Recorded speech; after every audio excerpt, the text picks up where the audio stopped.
Истар најавува голема акција за чистење на дивите депонии во околината на Штип. Нив ги има речиси во секое населено место, каде наместо во контейнерите, ѓубрето, а особено шутот, завршува на локација која не е намената за тоа.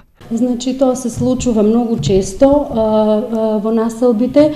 Целта на комунална хигиена во наредниот период е комплетно да ги расчисти дивите депонии. Планот за чистење, но и целосно уредување на населбите веќе е направен. Започнуваме со населба Балканска, каде во населба Балканска ќе бидат искосени сите тревни површини, ќе бидат комплетно измиени, дезинфицирани сите улици, ќе бидат комплетно средени, искастени сите дрвца и ќе бидат удоволени сите барања на граѓаните кои што ги имаат дадено како барање овде во нашата институција. Втора поред ќе биде населбата Чардаклија, каде овде исто така ќе се изврши големо косење, дезинфекција на улици, прање на улици, сечење на дрвја, отстранување на див шут.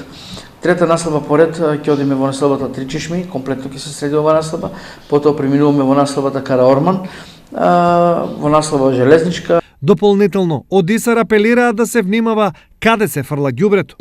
Еве оваа прилика ја користам да апелирам до сите граѓани, значи што помалку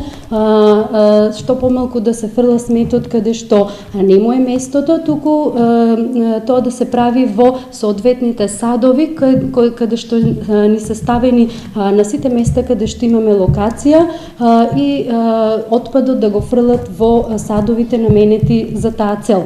Акцијата за чистење на дивите депонии и уредување на населбите ќе се одвива во попладневните часови. Паралелно со ова ќе течат и редовните активности за чистење и уредување на самиот град.